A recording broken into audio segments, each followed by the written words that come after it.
Hello everybody, welcome back to HardReset.Info channel. In today's video, I'll show you how to set a screen lock password on your AMAZFIT Balance 2XT.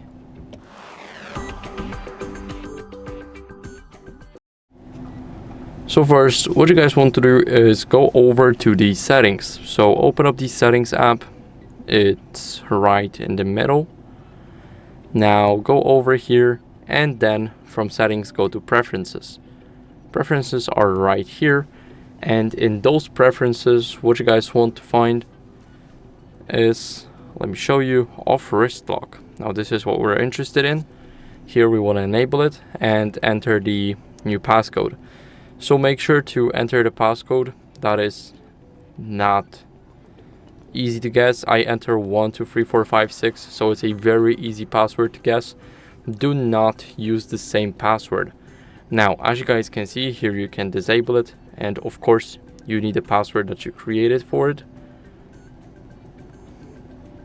So it's 123456.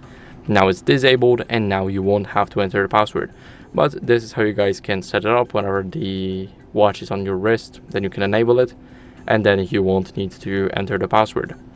So that's it. I hope this video was helpful. If it was, then leave a like, subscription, and a comment, and I'll see you in the next one. Bye.